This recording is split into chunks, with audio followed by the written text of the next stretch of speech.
Vivimos una crisis profunda en la identidad masculina, reflejada en el colapso de las estructuras familiares y la confusión sobre lo que significa ser hombre. Robert Moore y Douglas Gillette, en su libro Rey, Guerrero, Mago, Amante, señalan dos factores clave en esta crisis: la ausencia de rituales de iniciación auténticos y la distorsión del concepto de patriarcado. En las sociedades tribales, el paso a la vida adulta estaba marcado por rituales iniciáticos guiados por chamanes o ancianos en espacios sagrados. Durante este proceso, los jóvenes enfrentaban desafíos físicos y psicológicos que les enseñaban a lidiar con el sufrimiento y la responsabilidad. Esta experiencia simbolizaba la muerte del ego infantil y el renacimiento de una identidad más madura, un crecimiento basado en la disciplina y el aprendizaje. En las sociedades tradicionales, los niños no se convertían en hombres solo por cumplir cierta edad. Pasaban por rituales sagrados, muchas veces en lugares apartados, donde eran puestos a prueba física y psicológicamente. En esta travesía, enfrentaban desafíos que les enseñaban a lidiar con el sufrimiento y la responsabilidad, bajo la guía de un chamán o un anciano sabio. Este proceso implicaba una muerte simbólica, en la que el ego infantil se disolvía para dar paso a una identidad más fuerte y madura. Esta transformación llevaba años, porque requería aprendizaje, disciplina y el desarrollo de una nueva conciencia. En el corazón de este proceso estaba la idea de que la vida es un camino de crecimiento, un viaje que nos lleva de un estado fragmentado e ingenuo a una comprensión más profunda e integrada de quiénes somos realmente. Con el tiempo, sin embargo, los rituales iniciáticos auténticos desaparecieron en Occidente y fueron reemplazados por versiones distorsionadas. Pandillas, novatadas universitarias e iniciaciones militares son algunos ejemplos de estas pseudo-iniciaciones que muchas veces promueven violencia, humillación y sumisión ciega, sin ofrecer una verdadera transformación. La ausencia de ritos de paso genuinos ha dejado a muchos hombres atrapados en la psicología del niño, oscilando entre la agresividad descontrolada y la pasividad paralizante. Sin iniciaciones auténticas, surgen pseudo-rituales como novatadas, violentas y pruebas de sumisión, perpetuando la inseguridad y la falta de propósito. Sin la guía de figuras masculinas maduras, muchos terminan sin rumbo, atrapados en una masculinidad inmadura y disfuncional. El segundo factor que agrava esta crisis es la visión distorsionada del patriarcado. La palabra literalmente significa gobierno del padre y ha sido parte fundamental de la civilización occidental desde tiempos antiguos. Sin embargo, el patriarcado que conocemos hoy no es una expresión de la masculinidad madura, sino de su versión infantil e inmadura. El feminismo ha criticado el patriarcado por reprimir y explotar lo femenino, pero lo que muchas veces se pasa por alto es que también sofoca la verdadera masculinidad. Bajo un patriarcado disfuncional, no solo las mujeres son oprimidas, sino que los propios hombres quedan atrapados en estructuras jerárquicas rígidas, gobernadas por el miedo y la inseguridad. Los hombres inmaduros no solo temen a las mujeres, sino también a otros hombres. El miedo a la vulnerabilidad, al rechazo y a la insuficiencia los empuja hacia comportamientos destructivos. Este fenómeno es evidente en movimientos contemporáneos, como la comunidad Red Pill, Men Going Their Own Way y los incels, donde muchos buscan refugio en narrativas de resentimiento y aislamiento en lugar de un desarrollo real y profundo. El feminismo radical, por su parte, argumenta que la masculinidad en esencia es opresiva y violenta, sugiriendo que cualidades como el amor, la compasión y la empatía son exclusivas de lo femenino. Esta visión, sin embargo, ignora la existencia de una masculinidad verdaderamente madura, que no solo protege y lidera, sino que también nutre y fortalece. Moore y Gillette afirman que la hostilidad hacia el desarrollo masculino no proviene solo de fuerzas externas, sino de la propia inmadurez presente en la sociedad. Como escriben, cuanto más bellos, competentes y creativos nos volvemos, más parece despertar la hostilidad de nuestros superiores e incluso de nuestros pares. Lo que realmente nos ataca es la inmadurez presente en los seres humanos, que se aterroriza con nuestros avances hacia la plenitud masculina o femenina. Estamos entonces frente a una crisis urgente de la masculinidad madura. Sin rituales significativos y sin la presencia de hombres sabios que guíen a las nuevas generaciones, muchos hombres se sienten ansiosos, frustrados y atrapados en una sensación de impotencia. Se sienten poco valorados, desconectados e incluso avergonzados de su propia masculinidad. Pero la solución no está en debilitar lo masculino, sino en fortalecerlo, no en el sentido de una fuerza bruta y sin control, sino en un poder basado en la sabiduría, el equilibrio y una plena conciencia de uno mismo. Necesitamos menos psicología del niño y más psicología del hombre. Una masculinidad que no destruye, sino que construye, que no domina, sino que guía y fortalece. Para quienes estudian mitología y psicología junguiana, hay esperanza. Los desafíos externos, padres ausentes, modelos masculinos inmaduros, falta de rituales y la escasez de mentores, pueden superarse cuando miramos hacia adentro y despertamos los arquetipos de la masculinidad madura que ya habitan en nuestro inconsciente. Los arquetipos son patrones primordiales que moldean nuestra psique, representan experiencias fundamentales de la humanidad y guían nuestras propias trayectorias. No importa cuánto falle la sociedad moderna en ofrecernos modelos saludables de masculinidad, los arquetipos siguen vivos dentro de nosotros, listos para ser activados y manifestados. Si el mundo exterior nos priva de ejemplos sólidos de madurez masculina, la solución está en buscar esa fuerza dentro de nosotros mismos. Cada hombre lleva en su inconsciente los arquetipos del rey, el guerrero, el mago y el amante, que representan las expresiones más elevadas de lo masculino. El rey simboliza liderazgo, equilibrio y responsabilidad. El guerrero encarna disciplina, coraje y determinación. El mago aporta sabiduría, introspección y conexión con los misterios de la vida. Y el amante representa la pasión, la sensibilidad y el vínculo profundo con el mundo. La pregunta es, ¿cómo podemos despertar estos arquetipos? El primer paso es reconocer que la verdadera madurez masculina no surge de la nada. Necesita ser cultivada, trabajada y desarrollada intencionalmente.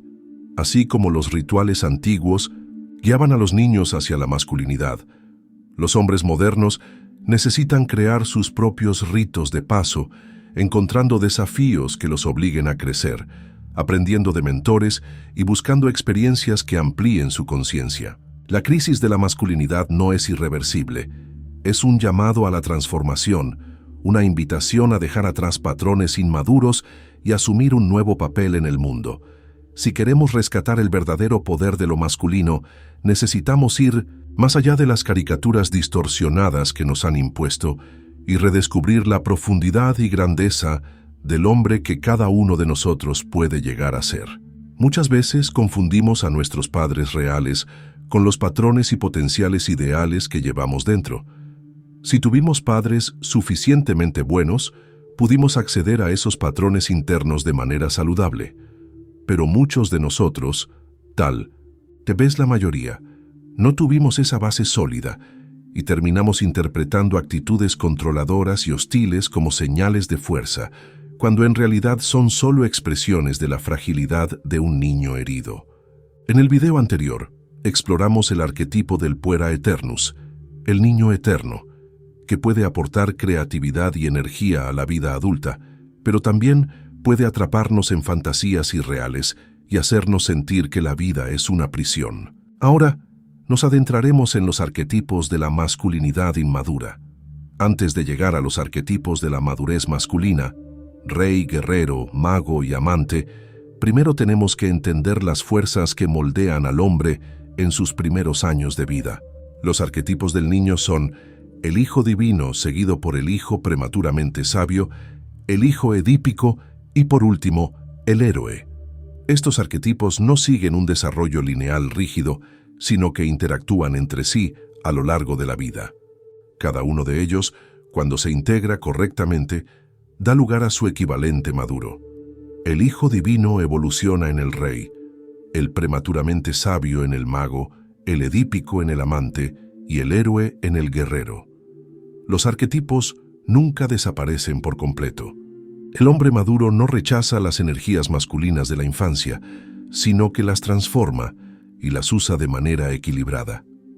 En lugar de intentar eliminar aspectos de nuestro yo infantil, debemos aprender a integrarlos de forma consciente. Sin embargo, es fundamental no identificarnos completamente con un solo arquetipo, porque son fuerzas independientes dentro de nuestra psique, más allá de nuestro control consciente.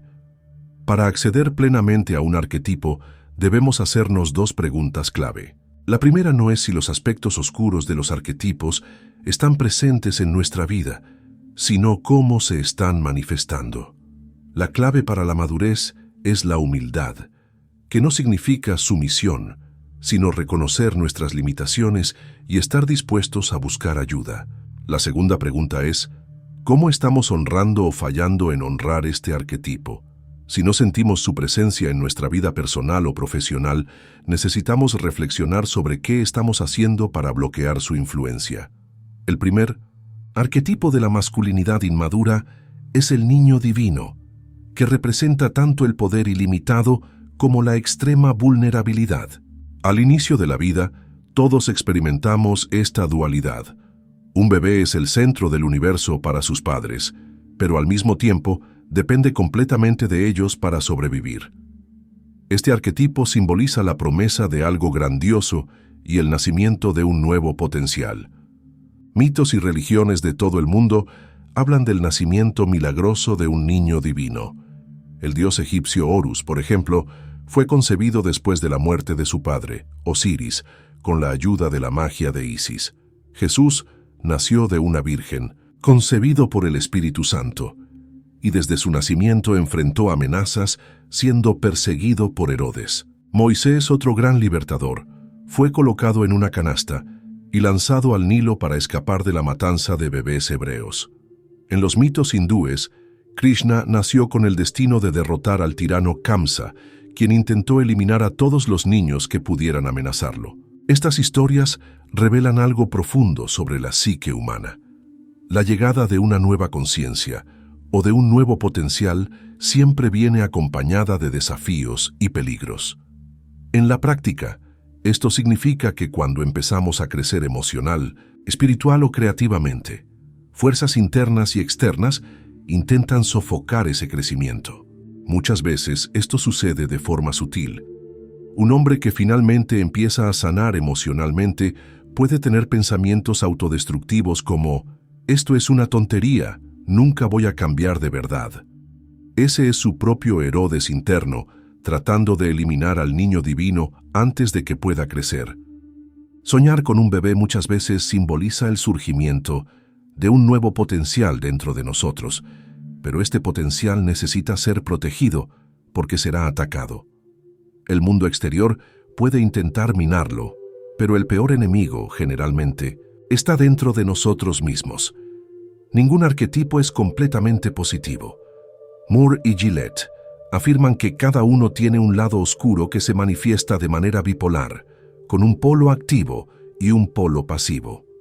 El lado positivo del niño divino es la conexión con algo más grande, la sensación de propósito y el potencial de crecimiento. Pero cuando este arquetipo se desequilibra, puede llevarnos a dos distorsiones peligrosas. En el polo activo, el niño divino se vuelve arrogante y grandioso. Cree que es especial y que está destinado a algo extraordinario, pero sin hacer ningún esfuerzo real para lograrlo.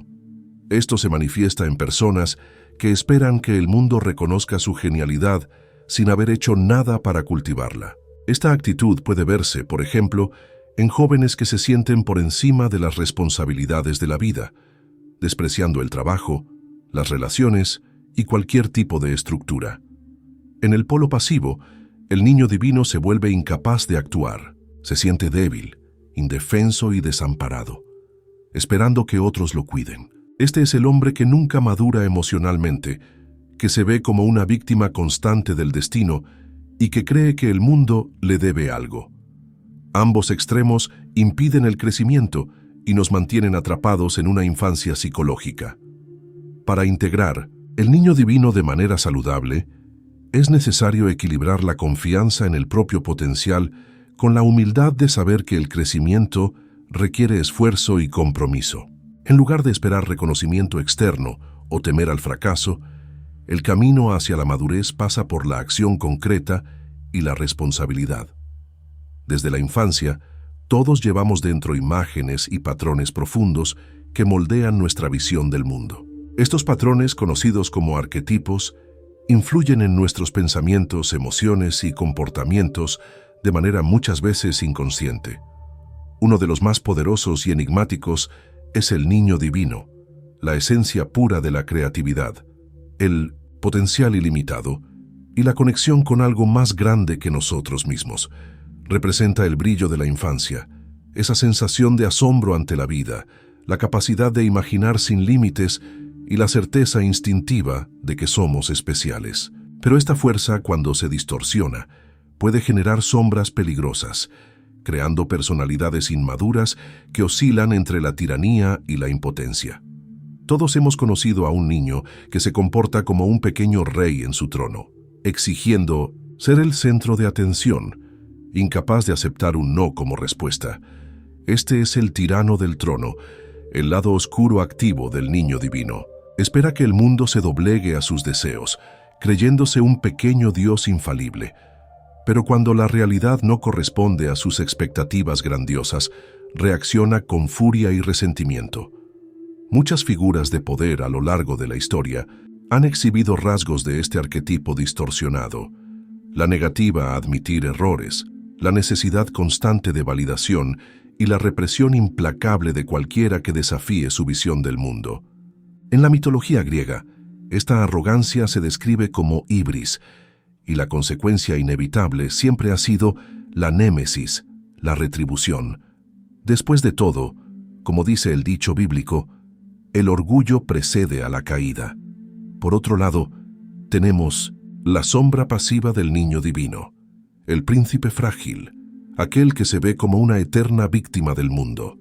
A diferencia del tirano, no intenta controlar a los demás con fuerza, sino con lamentos y manipulación emocional. Este niño convence a todos a su alrededor de que necesita protección constante, de que la vida es injusta con él y de que cualquier dificultad es culpa de los demás. Su inmadurez hace que los que lo rodean terminen girando en torno a sus necesidades, creyendo que no podrá sobrevivir sin ayuda. Lo más peligroso de estos patrones es que no son estáticos. Una persona puede alternar entre el tirano del trono y el príncipe frágil, oscilando entre ataques de furia y períodos de autocompasión. Esta dualidad recuerda a los trastornos del estado de ánimo, donde alguien puede ser dominado por explosiones de arrogancia y poco tiempo después sumirse en un estado de depresión pasiva. Esta danza entre los extremos impide la madurez emocional y atrapa al individuo en un ciclo de autosabotaje. Sin embargo, la verdadera esencia del niño divino no está en esas sombras destructivas, sino en su capacidad de mantenernos conectados con la curiosidad, el brillo y la maravilla de la vida. En el mundo moderno, vivimos bajo lo que podríamos llamar la maldición de la normalidad, el miedo a lo extraordinario y la glorificación de la mediocridad. En muchos ambientes, las personas más creativas, sensibles y visionarias son vistas como una amenaza para la estabilidad. ¿Cuántos artistas, pensadores e innovadores han sido ridiculizados o rechazados simplemente porque su luz brillaba demasiado en un mundo acostumbrado a la oscuridad? Si el niño divino no se integra de forma saludable, corremos el riesgo de perder la conexión con nuestra propia esencia creativa y visionaria. Pero hay otro arquetipo infantil que también juega un papel fundamental en el camino hacia la madurez: el niño precoz, aquel que busca comprender el mundo a través del conocimiento. Es el niño curioso que se fascina con los misterios de la existencia, que devora libros, que hace preguntas interminables sobre cómo funcionan las cosas. Este arquetipo es la semilla del futuro sabio y del mago, y su presencia en la infancia puede indicar talentos extraordinarios. El antiguo Egipto nos dejó una representación perfecta del niño precoz en la figura de Imhotep, el sabio arquitecto, médico y sacerdote. Las estatuillas lo muestran como un joven sentado, concentrado en la lectura de un pergamino, irradiando inteligencia y serenidad. Ese es el espíritu del niño, que no solo aprende, sino que también busca compartir su conocimiento con los demás. Muchos genios de la historia han llevado esta energía. Niños prodigio que veían el mundo de manera diferente y estaban destinados a revolucionarlo. Pero al igual que el niño divino, el niño precoz también tiene sombras peligrosas. Su lado oscuro activo es el truán sabelotodo, aquel que usa su intelecto no para crear, sino para engañar y manipular. Se divierte confundiendo a los demás, disfrutando al demostrar su superioridad intelectual y ridiculizando a quienes no pueden seguirle el ritmo. Este tipo de persona puede volverse amarga, utilizando su inteligencia para destruir en lugar de construir. Por otro lado, su sombra pasiva es el tonto ingenuo, alguien que parece desconectado de la realidad, sin energía, sin creatividad, y que a menudo es etiquetado como un aprendiz lento. Pero esta apariencia puede ser engañosa, pues muchas veces el tonto ingenuo esconde dentro de sí a un truán dormido, alguien que, al sentirse subestimado, eventualmente puede voltear la situación y usar esa percepción en contra de los demás. Todos estos patrones arquetípicos están influenciados por la relación con la madre. En un nivel profundo, el niño busca conectarse con la madre cósmica, la fuente infinita de nutrición, belleza y amor incondicional. Sin embargo, esta búsqueda puede convertirse en un laberinto peligroso cuando confundimos a la madre real con la proyección de esta energía arquetípica. Freud captó este dilema en su teoría del complejo de Edipo, pero esta cuestión va más allá del psicoanálisis, toca el corazón mismo del viaje humano hacia la madurez. Por lo tanto, para trascender los patrones del masculino inmaduro, no basta con rechazar estas sombras, es necesario comprenderlas, integrarlas y transformarlas. La verdadera madurez no consiste en destruir al niño interior, sino en rescatar su esencia luminosa, sin ser dominado por sus aspectos destructivos. A partir de ese momento, empezó a redirigir su sentido espiritual hacia la Gran Madre, la madre que existía más allá de su madre mortal. Al hacerlo, se dio cuenta de que, al proyectar este arquetipo sobre su madre y otras mujeres, les imponía expectativas irreales, casi divinas, exigiendo un amor incondicional y una nutrición infinita. Al retirar estas proyecciones, se liberó tanto a sí mismo como a las mujeres a su alrededor de esa carga imposible, permitiendo que sus relaciones fueran más auténticas y maduras. Esta transición no solo fue emocional, sino también espiritual. Al reconocer que la Gran Madre no podía encarnarse en ninguna mujer real, encontró una conexión más profunda con lo sagrado y con su propio camino de individuación. El niño, que no logra hacer esta transición, queda atrapado en el lado oscuro del arquetipo del hijo edípico, convirtiéndose en el hijo de mamá. En esta manifestación activa de la sombra, fantasea a nivel inconsciente con estar unido a su madre de manera exclusiva, especialmente cuando no hay una figura paterna fuerte que equilibre su psique. Freud concibió este fenómeno como el complejo de Edipo, basado en el mito del rey que mató a su propio padre y desposó a su madre, solo para ser aplastado por la verdad de su acto y caer en desgracia. En su ilusión, Edipo creía ser más que humano, pero su arrogancia fue castigada. Este es el destino de quien se niega a abandonar la identificación infantil con la madre. Será consumido por ella o vivirá en una eterna insatisfacción. El hijo de mamá, siempre en busca de la diosa inmortal, nunca se conforma con una mujer real. Su deseo no es por una pareja, sino por una fantasía que ninguna mujer puede cumplir. Como resultado, salta de relación en relación, atrapado en el síndrome de Don Juan, evitando compromisos profundos y huyendo de la responsabilidad emocional. Además, a menudo recurre a la autoerotización, ya que la idea de una verdadera intimidad le asusta tanto como le atrae. En el extremo opuesto de la sombra del hijo edípico, encontramos al soñador, un personaje que no busca conquistar a su madre, sino escapar del mundo real y refugiarse en sus fantasías. Su introspección excesiva lo desconecta de los demás, llevándolo a una vida solitaria e improductiva. Sueña con grandeza y redención, pero nunca mueve un dedo para hacerlas realidad. Su escapismo se parece al de Peter Pan, que huye al país de nunca jamás para evitar crecer.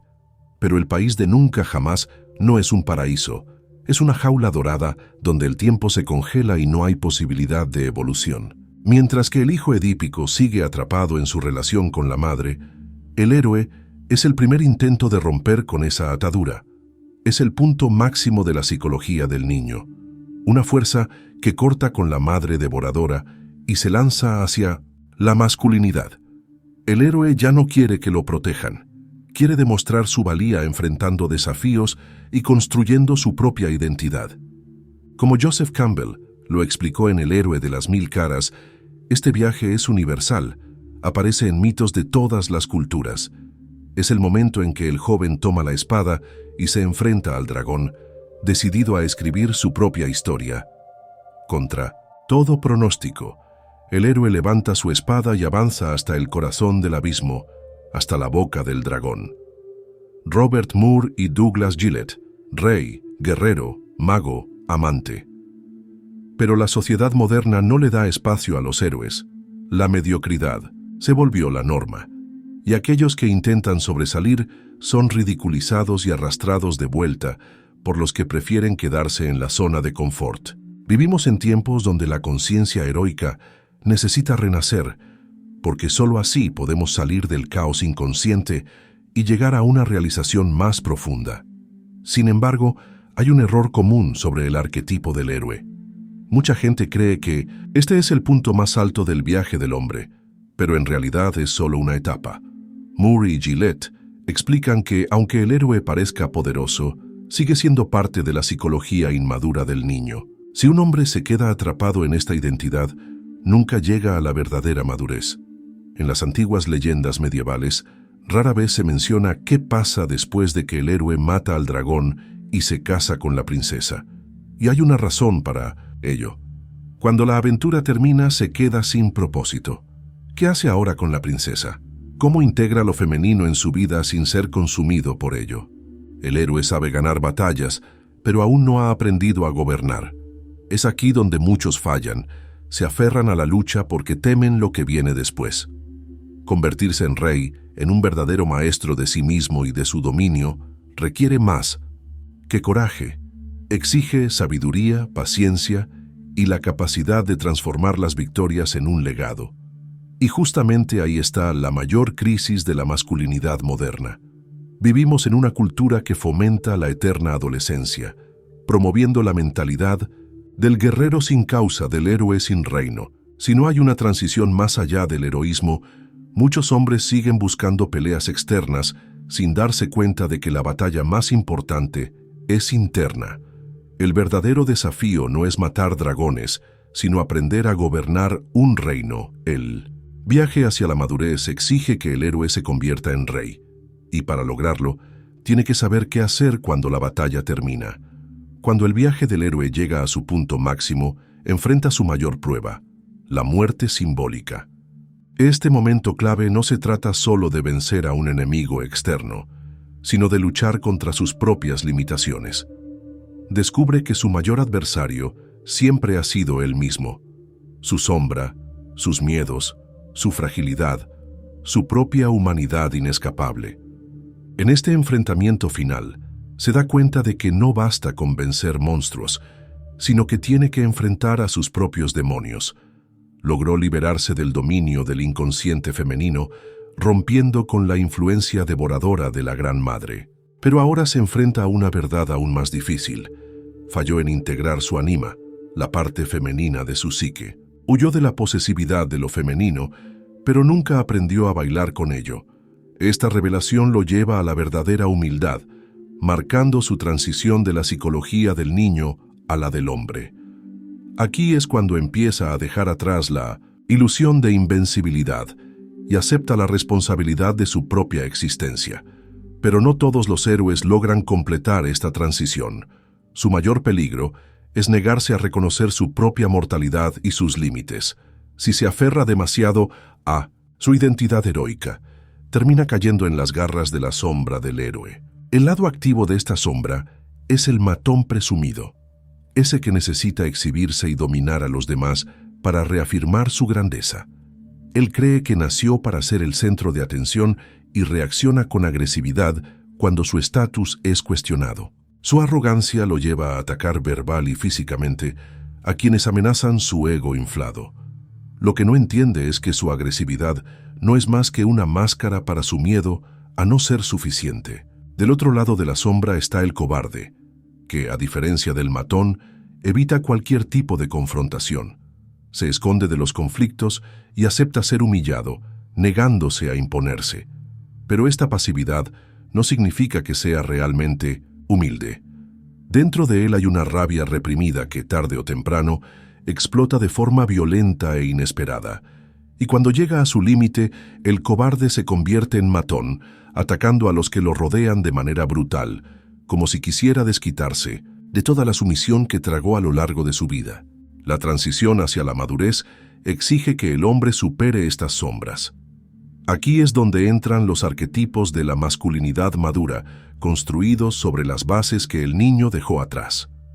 El primer paso es aceptar una verdad dura.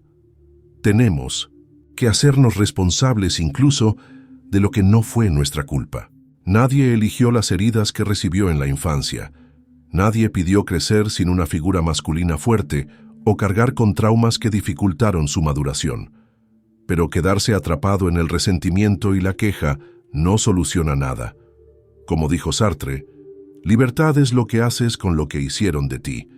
El objetivo de la individuación, según Jung, es volverse un individuo en el sentido más profundo. Alguien que realiza su esencia interior y descubre el verdadero propósito de su existencia. En este camino nos encontramos con el rey. No es solo otro arquetipo masculino, sino el centro de todos los demás. Es la base de la madurez, el punto de equilibrio que sostiene los otros aspectos de la masculinidad: el guerrero, el mago y el amante. Moore y Gillette afirman que el rey es el arquetipo fundamental del hombre completo, aquel que organiza la psique y le da dirección a la vida. Jung lo llama el arquetipo del sí mismo, la totalidad de la psique humana. El rey desempeña dos funciones esenciales en la transición del niño al hombre: traer orden y otorgar bendiciones. Desde los inicios de la civilización, el rey simboliza la fuerza que impone orden al caos. En casi todas las mitologías, la creación del mundo comienza con una deidad que separa la luz de la oscuridad, el cielo de la tierra, imponiendo estructura a lo informe. El rey encarna esta energía organizadora. Representa el sol, el centro, la luz de la conciencia masculina, que disipa las sombras del inconsciente. Por eso, los reyes eran vistos como figuras sagradas, porque encarnaban esta fuerza cósmica. En la antigüedad, se creía que la salud del rey reflejaba la salud del reino. Si él era fuerte y viril, la tierra sería fértil, los animales se multiplicarían y la gente prosperaría. Pero si el rey se debilitaba, enfermaba o se volvía impotente, todo a su alrededor se marchitaba. Esta antigua creencia se basaba en el principio de la magia simpática, donde lo semejante influye en lo semejante. También resuena con la ley hermética de correspondencia. Como es arriba es abajo, como es adentro es afuera. Cuando el rey pierde su vitalidad, el reino entra en decadencia. Esto no solo se ve en los mitos antiguos, sino también en la realidad de muchas familias modernas. Cuando un padre es débil, ausente o inmaduro, el hogar se vuelve caótico. La ausencia de la energía del rey abre la puerta a la inseguridad, el desorden y la confusión.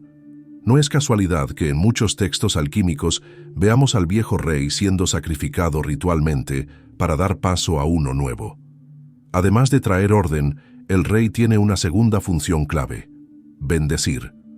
Un verdadero rey reconoce y valora a quienes lo merecen. No gobierna solo para ser admirado, sino para ver a su gente, reconocer su potencial y elevar a aquellos que demuestran dignidad y coraje. Cuando un hombre recibe verdaderamente la bendición del rey, ya sea un padre, un mentor o un líder, obtiene una confirmación de su propia fuerza, lo que le da dirección y confianza para asumir su papel en el mundo. Pero la triste realidad es que la energía positiva del rey está ausente en la vida de la mayoría de los hombres. Muchos nunca recibieron esa bendición, nunca tuvieron una figura que les transmitiera dirección y seguridad. Sin esta presencia, se ven obligados a lidiar con la sombra del rey. La sombra del rey se manifiesta de dos maneras, como el tirano y como el débil. El tirano, temiendo perder el control, se vuelve destructivo y paranoico, sofocando a los que lo rodean con su necesidad de dominio.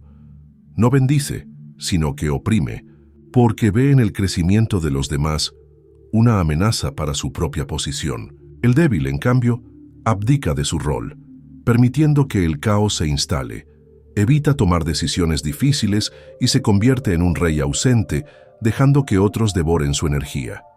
La ausencia de verdaderos reyes en la sociedad ha hecho que muchos hombres nunca hayan tenido un modelo de madurez saludable. Sin esta referencia, oscilan entre la agresividad y la pasividad, sin encontrar un equilibrio. La gran necesidad de nuestro tiempo no es solo redescubrir al héroe, sino restaurar al rey, aquel que trae orden y propósito. El mundo necesita hombres que puedan gobernarse a sí mismos antes de gobernar un reino. Porque antes de ser rey, primero hay que dominar el propio espíritu. La sombra activa del rey es el tirano. Este arquetipo aparece cada vez que el rey siente su posición amenazada, como pasó con el rey Herodes, que intentó matar al recién nacido Cristo por miedo a perder su poder. El tirano reacciona a la nueva vida con destrucción, viendo cualquier chispa de vitalidad como una amenaza para su frágil reinado. Lo encontramos en figuras autoritarias, como padres que aplastan la alegría y el talento de sus hijos con críticas, negligencia o abuso. También está presente en los narcisistas, que buscan atención y admiración constantes, pero reaccionan con furia ante cualquier crítica, mostrando orgullo, arrogancia y una total falta de empatía. Sin embargo, detrás de toda esa ira, hay una sensación profunda de inutilidad y vulnerabilidad, porque el tirano no está solo. A su lado, en la sombra, está el pulgar abajo del rey, el débil. El hombre dominado por esta parte pasiva de su psique busca desesperadamente la aprobación de los demás, y cuando no la consigue, explota contra quienes considera débiles, proyectando en ellos su propia inseguridad. Su falta de paz interior lo vuelve paranoico y sin equilibrio. El tirano no se compromete con nada más grande que él mismo. Se ve como una figura divina, atrapado en un mito de rebelión y usurpación. Mientras tanto, el débil ha perdido toda conexión con la energía del rey, refugiándose en otros, cediendo su poder a alguien más, lo que se conoce como síndrome de abdicación. Cuando el rey está en su esencia, está conectado con algo más grande que él mismo, con una devoción trascendental que nos recuerda una verdad profunda. Amarás al Señor tu Dios, el Rey, con todo tu corazón, con toda tu alma y con todas tus fuerzas, y a tu prójimo como a ti mismo. La energía del Rey es calma y reconfortante, capaz de mantener la serenidad mientras todos a su alrededor entran en pánico. Es la voz clara y decisiva que trae orden al caos, siempre buscando la paz, la estabilidad y el crecimiento, tanto en los humanos como en la naturaleza. Sin embargo, muchos tienen conflictos con la energía guerrera de lo masculino, asociándola con violencia y agresión, y con razón, ya que a menudo se manifiesta de forma destructiva, pero como todo arquetipo, el guerrero no desaparece. Si lo reprimimos, se filtra en la psique y termina apareciendo de maneras neuróticas.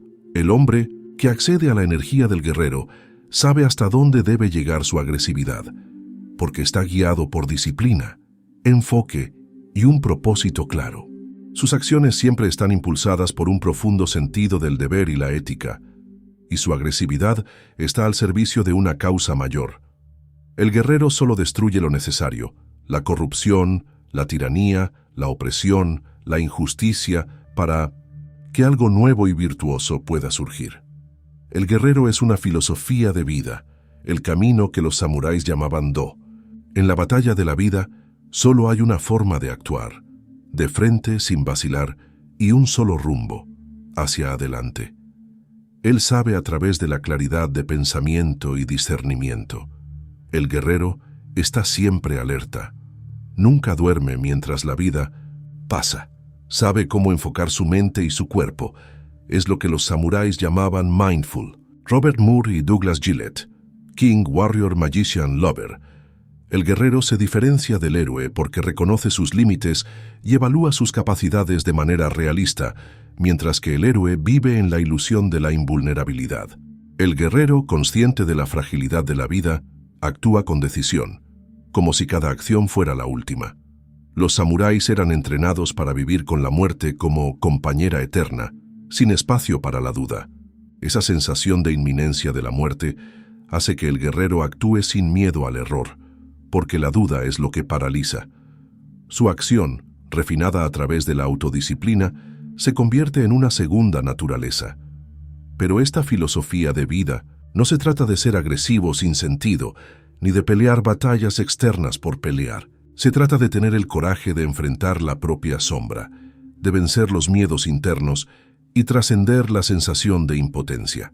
Cuando el guerrero enfrenta sus propios demonios, no está solo luchando contra el mundo, sino contra su propia duda, inseguridad y desesperación.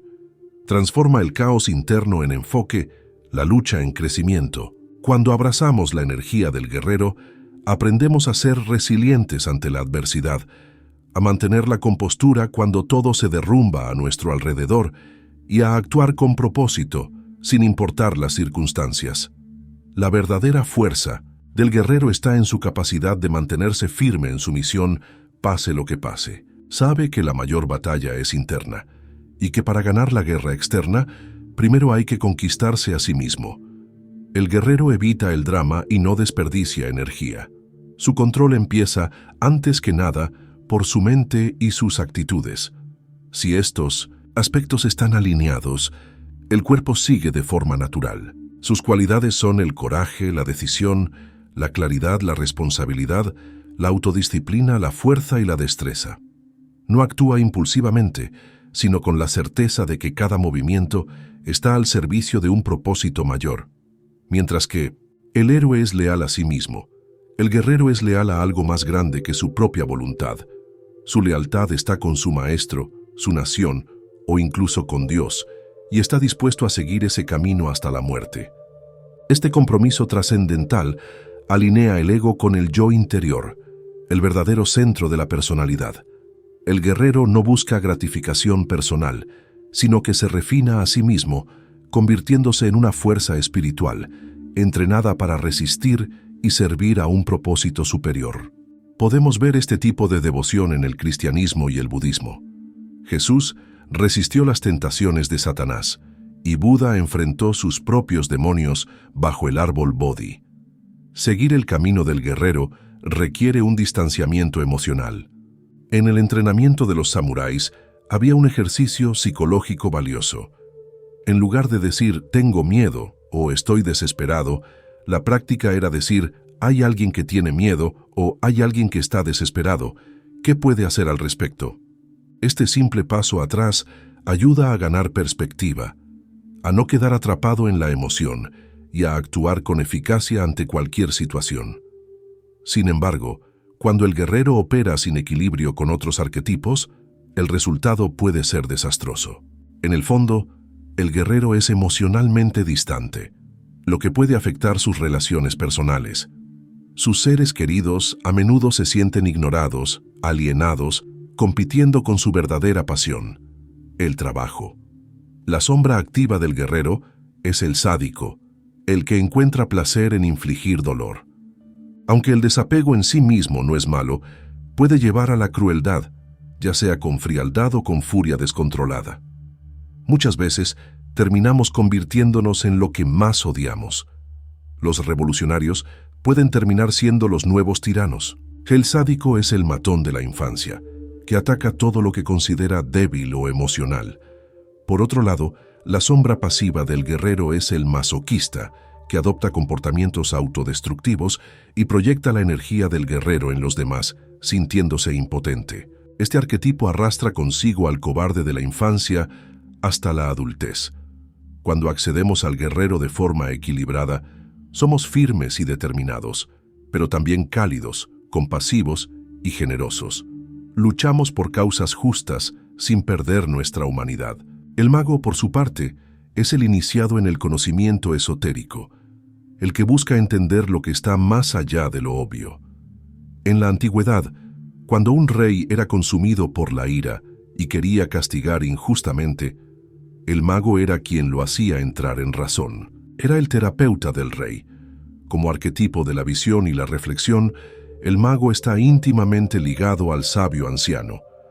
Cuando nos conectamos con la energía del guerrero de manera auténtica y equilibrada, nos damos cuenta de que el mundo nos exige fuerza, pero también un sentido de compasión.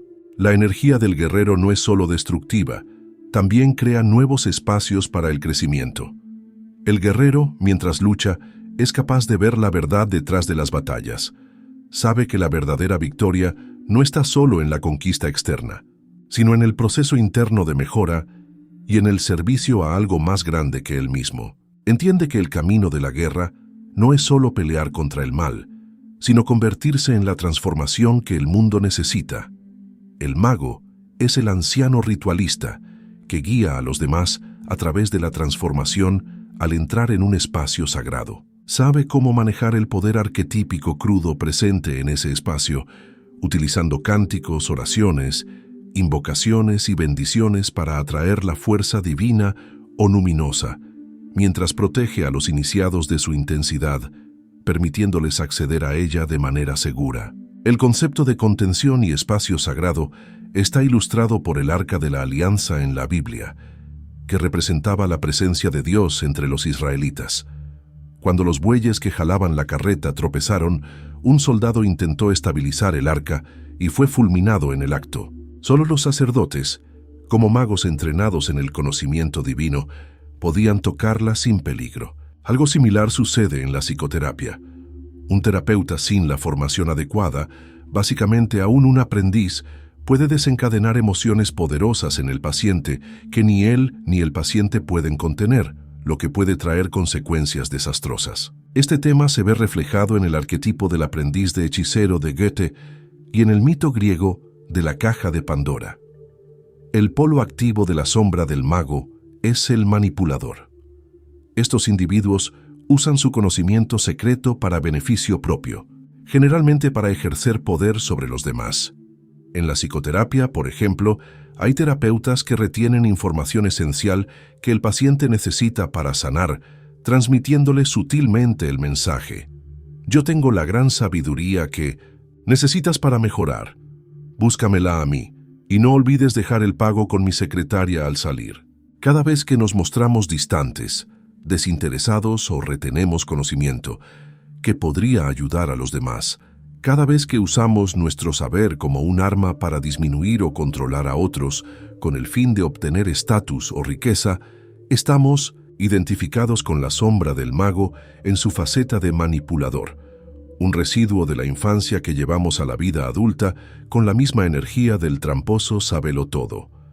El polo pasivo de la sombra del mago se llama el inocente o el ingenuo. Este tipo de persona desea el poder y el estatus típicos del mago, pero no está dispuesto a aceptar las responsabilidades que vienen con la verdadera magia. El hombre que encarna al inocente siente envidia de la vida y teme que los demás descubran su falta de vitalidad, lo que lo hace vivir sobre un pedestal inestable.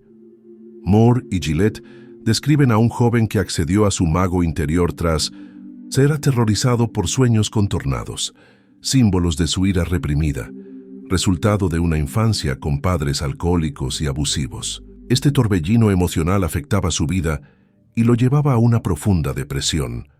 Su terapeuta le sugirió que dibujara los tornados dentro de un recipiente blindado de plomo.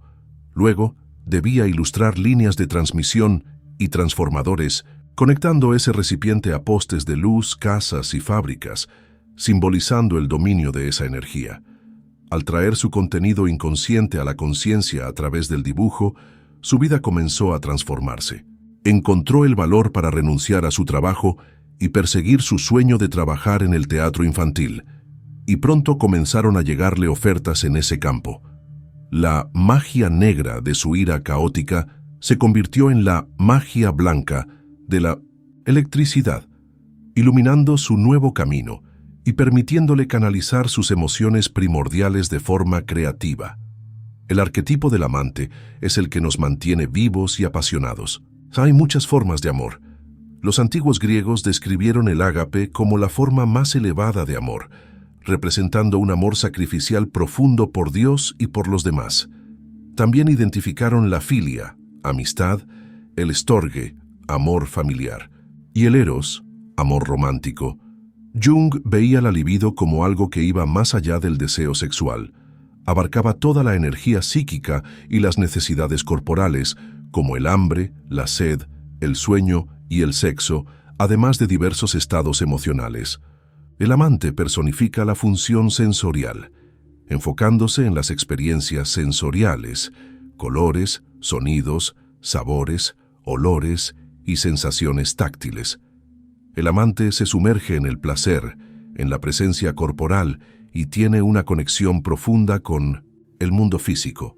Ve el mundo en un grano de arena, como expresó William Blake. La conexión del amante no es a través de la intelectualidad, sino del sentir. Este arquetipo es la fuente de lo que llamamos espiritualidad o misticismo, presente en todas las religiones del mundo. Como místico, el amante intuye la unidad última de toda la existencia y busca experimentarla en lo cotidiano.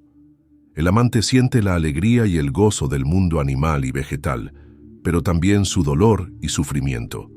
Debe soportar el dolor de estar vivo por sí mismo y por los demás. Aquí tenemos la imagen de Jesús llorando por la humanidad como varón de dolores, experimentado en sufrimiento, como dice la Biblia. El mago, cuando es accedido con responsabilidad, nos enseña que el verdadero poder no viene de la manipulación o de la búsqueda de estatus, sino del conocimiento profundo y de la responsabilidad que éste trae. Al abrazar la verdadera magia, no buscamos controlar a los demás, sino transformarnos, a nosotros mismos y al mundo que nos rodea. El poder del mago es el que genera sanación, no dolor, y que utiliza la sabiduría no como una herramienta de opresión, sino como un camino hacia la libertad y la transformación.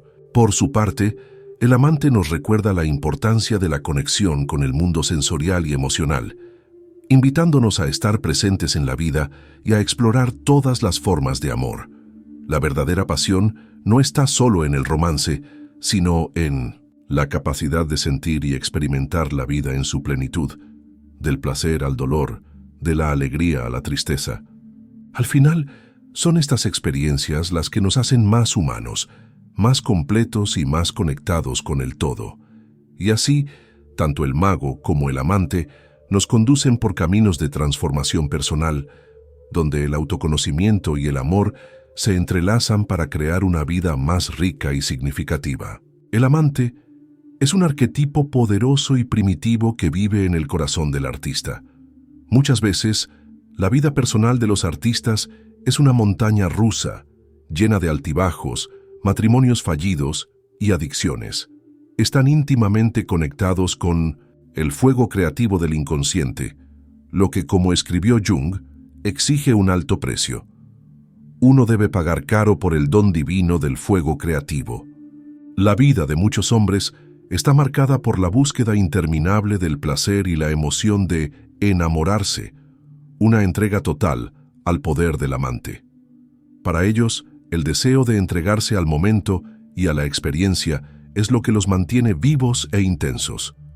El polo activo de la sombra del amante es el amante adicto, que se pregunta, ¿por qué ponerle límites al placer en un mundo lleno de tentaciones y gratificación sin fin? El adicto vive únicamente para la satisfacción inmediata, atrapado en un ciclo de placer y dolor. Este comportamiento muchas veces nos impide encontrarnos de verdad, dificultando tomar distancia de nuestras emociones para verlas con más claridad. Cuando caemos en una relación adictiva, puede ser una señal de que hemos caído en la trampa de la sombra del amante. El amante adicto está en un estado constante de insatisfacción, siempre buscando algo indefinido, algo que llene un vacío profundo y misterioso. Este comportamiento viene desde la infancia, cuando la dependencia emocional de la figura materna nos deja con una sensación permanente de que nunca estamos completos. El adicto busca desesperadamente una especie de euforia eterna, ignorando los límites que son esenciales para el equilibrio de la vida. Lo que más necesita es autocontrol, estableciendo fronteras con esfuerzo y disciplina. Por otro lado, cuando no logramos acceder al amante en su totalidad, podemos ser poseídos por su polo pasivo, el amante impotente. Este arquetipo va más allá de simplemente tener problemas de desempeño. Se relaciona con una sensación general de falta de entusiasmo y vitalidad, lo que provoca aburrimiento y apatía. A veces, levantarse de la cama por la mañana o incluso dormir por la noche se convierte en un reto. Nuestro discurso se vuelve monótono y todo empieza a sentirse como el pasaje del Eclesiastés que dice: «Todo es vanidad y correr tras el viento, y no hay nada nuevo bajo el sol». Las personas dominadas por el amante impotente a menudo sufren de depresión crónica. Un terapeuta puede notar que algo intenta expresarse a través del cuerpo o la cara del paciente, pero cuando se le pregunta cómo se siente, la respuesta suele ser: «No sé, es solo una neblina, todo está borroso». La falta de motivación es el síntoma principal de la depresión, donde no logramos hacer ni lo que queremos ni lo que necesitamos hacer. Para muchos, su amante interior ha sido tan reprimido que les cuesta sentir pasión por algo. El verdadero problema no es sentir demasiado, sino sentir casi nada.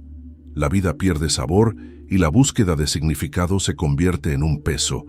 Muchas veces comenzamos el camino con grandes sueños, pero con el tiempo perdemos la capacidad de vivirlos con la intensidad que imaginábamos. Cuando logramos conectar con el amante de forma saludable, sentimos la vida con vibración, entusiasmo, compasión y energía. El amante nos da sentido y mantiene a los demás arquetipos masculinos maduros conectados con los desafíos y las alegrías de la existencia. Sin el amante, estos arquetipos corren el riesgo de volverse fríos y carentes de propósito. Sin embargo, el amante también necesita de los otros arquetipos para mantenerse en equilibrio. El amante caótico necesita al rey para establecer límites y dar estructura. Necesita al guerrero para actuar con decisión y romper con la sensualidad paralizante, y al mago para obtener objetividad y distancia respecto a las emociones intensas. Pablo, el apóstol, escribió: «No entiendo lo que hago, pues no hago lo que quiero, sino lo que detesto, eso hago». En términos psicológicos, esto es ser poseído por un complejo, detrás del cual está la sombra arquetípica.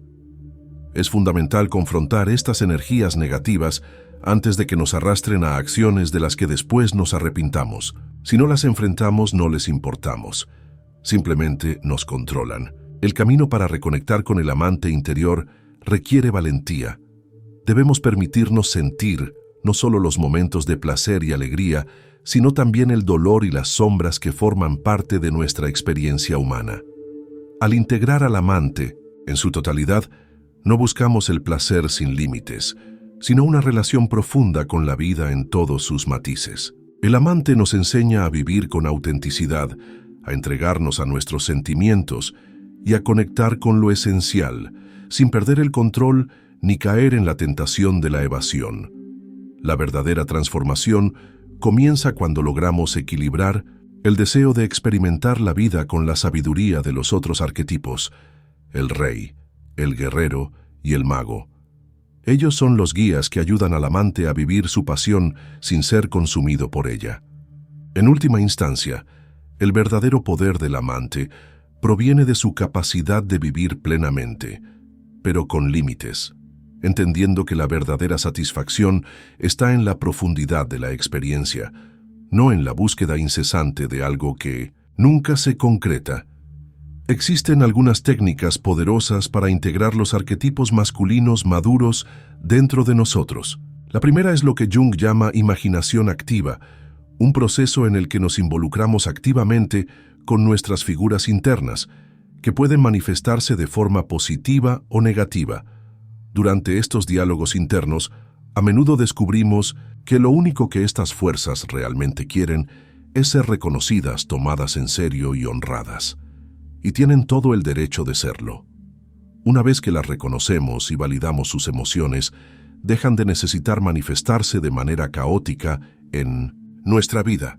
Un arquetipo que comenzó como un perseguidor interno puede transformarse en un aliado fiel, alguien que nos acompaña en el camino. La segunda técnica es la invocación. En esta práctica, accedemos a los arquetipos masculinos en su plenitud como formas de energía positiva, mientras que la imaginación activa es una forma consciente de interactuar con nuestras figuras internas. La invocación es una manera intencional de atraer las imágenes que queremos incorporar. Para esto, puede ser útil visualizar imágenes del rey, el guerrero, el mago y el amante.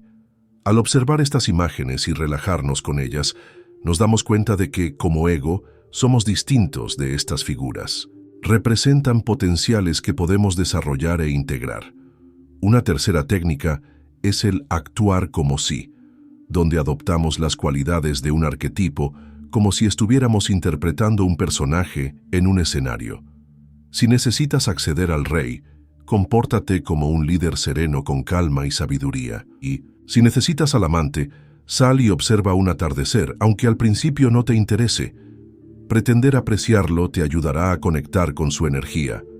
Si es el guerrero quien hace falta, levántate con determinación y actúa, tomando decisiones y enfrentando los desafíos con valentía. Y si es el mago, entra en el silencio, reflexiona y comparte la sabiduría adquirida a través de tu experiencia. A menudo, tenemos más de este poder interno de lo que creemos. Tal vez nunca ha existido un periodo en el que los arquetipos masculinos o femeninos maduros hayan dominado la vida humana. En su lugar, vivimos bajo la maldición del infantilismo, donde el patriarcado se convierte en una puerarquía, el gobierno de los niños. Es evidente que el mundo está lleno no solo de hombres inmaduros, sino también de mujeres tiránicas y abusivas que fingen ser maduras. El verdadero enemigo para ambos sexos no está en el otro, sino en las formas sombrías de sus arquetipos. Históricamente, las estructuras y los rituales ayudaban a despertar un nivel más alto de madurez masculina. Pero en el mundo de hoy, donde el individualismo y el egoísmo predominan, buscamos más el éxito personal y el enriquecimiento que la sabiduría ancestral. Sin embargo, nuestro mundo necesita urgentemente la energía de los arquetipos masculinos maduros más que nunca.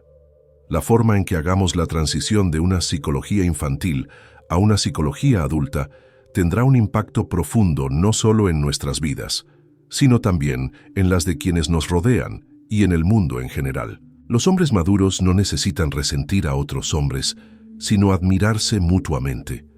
Un mundo interior transformado es la clave para enfrentar las adversidades de la vida con mayor claridad y fuerza.